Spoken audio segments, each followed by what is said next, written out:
Well, today is a weather impact alert day. We are gearing up for another hot afternoon ahead, and fire danger is going to be high. You're taking a live look this afternoon at our Wells Fargo Skycam. Thanks so much for joining us for the KGW News at noon. I'm Stephanie Domerat. Let's get right over to meteorologist Joe Ranieri with a look at your forecast. And Joe, some places could get close to 100 degrees today. Absolutely right. Now, we will be seeing some cloud cover move in by the later part of the afternoon, but regardless, we're still going to be seeing some very hot conditions here in the next couple of hours. We're already looking at temperatures close to 80 degrees throughout much of the metro area. So here's the reason why we're issuing that weather impact alert day. We're going to be seeing that heat and the fire danger, like you just said. So the heat will be moving in basically now until the later part of tonight. We're also looking at the impact of heat and thunderstorms. I think for the most part, those thunderstorms will be really throughout parts of the central and eastern side of the state. So if you can avoid spending too much time in your car or outdoors, it includes cycling as well as maybe doing some running. Hopefully you did that earlier in the morning. So here's a look at the radar right now. We're starting to see those thunderstorms bubble up over into the central and eastern side of the state. There have been some storm reports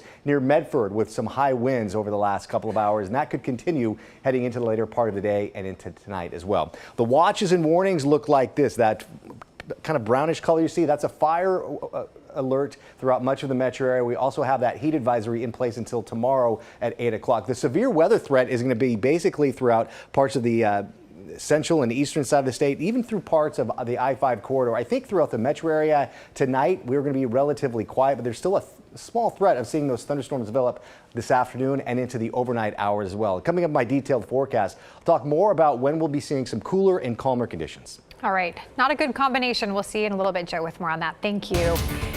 Well, fire danger is high today, as Joe mentioned, and currently there are 26 active fires burning across the state of Oregon. In eastern Oregon, the Cow Valley fire in Malheur County has burned 133,000 acres. It's 16% contained at last check, and it's burning on private and public land northwest of Ontario, Oregon, on both sides of Highway 26. Right now, there are no evacuation orders in place. Meantime, the Falls fire is burning in Harney County. It has burned about 64,000 acres northwest of Burns, and it is 0% contained at last check. Now, areas in the Malheur National Forest, including several campgrounds, are closed today due to fire danger and that fire.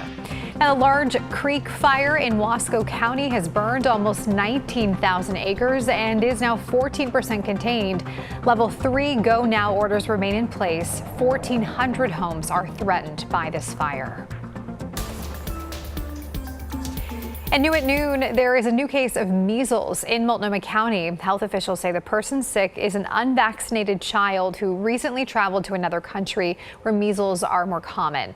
They are expecting other people in that family to get sick with measles as well, but they aren't expecting it to spread further.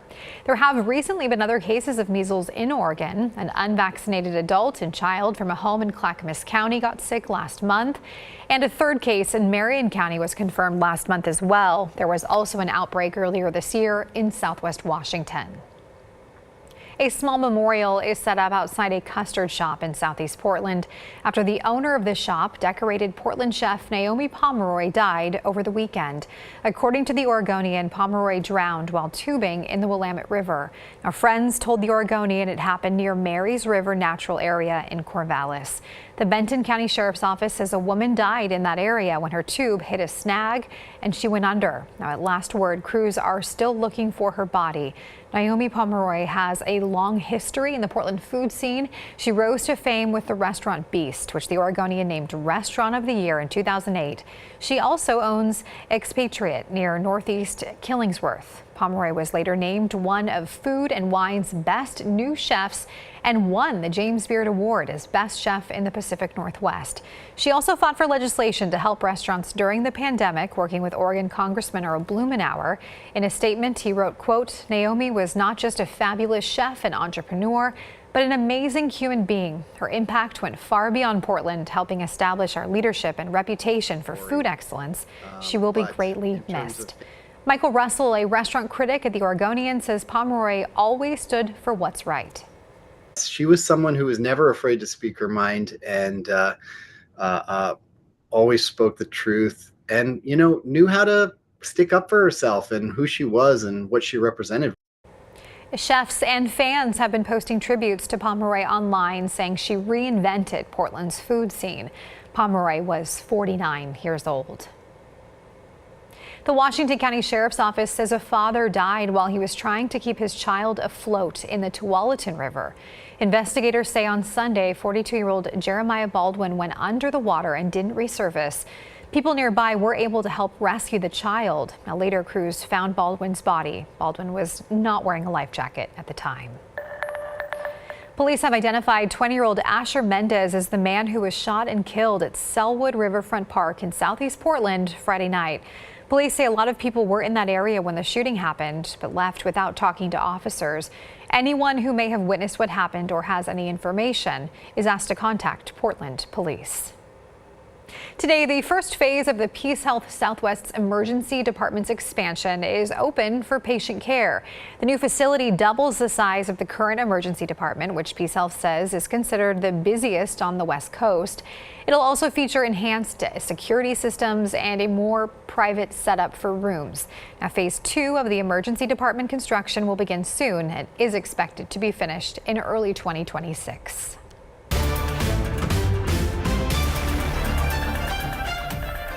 Former President Donald Trump made his first public appearance after the assassination attempt over the weekend, and he got a joyful welcome from delegates at the Republican National Convention in Milwaukee last night.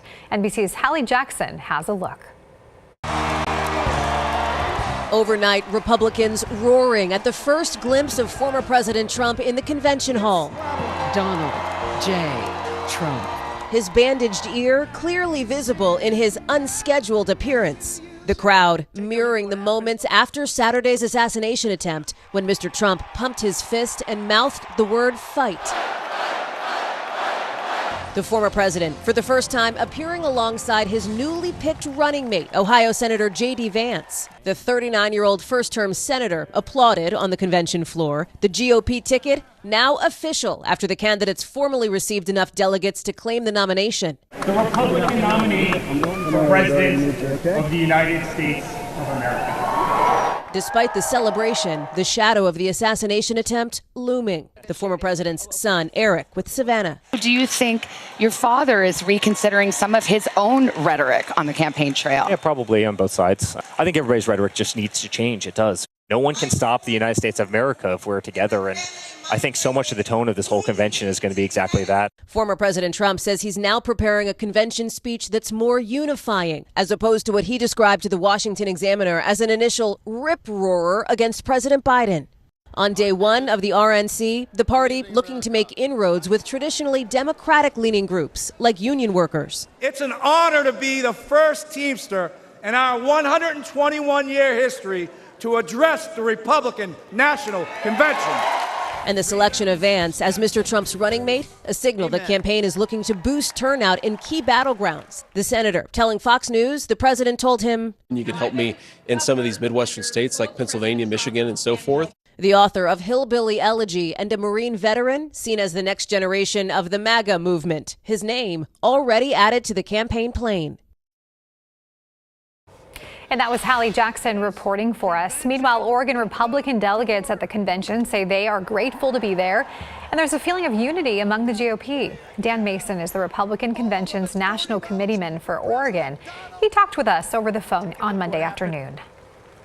Because we're all kind of going through this weird experience of seeing a former president who's the nominee of our party nearly get assassinated on Saturday, and it's obviously a traumatic historical event. Mason says he feels 100% safe and that they have to go through a lot of security measures before they're able to get into the complex where that convention is. But some local lawmakers say it's time for everyone to cool down this election cycle. I think no matter which side of the aisle you're on, we have to look in the mirror and show that this political rhetoric that has started and has continued to go can cause people to lose their life and push people in a direction, and it has to stop. Other lawmakers we spoke to say they agree, but they aren't sure they're going to see it from Trump or others in his circle.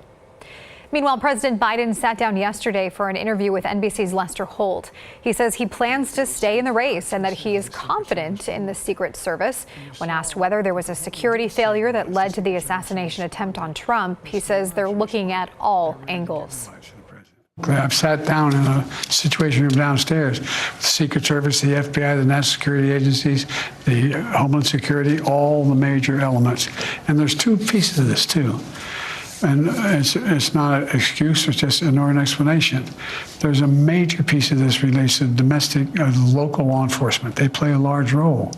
And so there's the different competent. I'm not saying they weren't competent either. I'm just saying it's a complicated process. Biden also defended his age, saying he's only 3 years older than Donald Trump and says that his mental acuity is pretty good.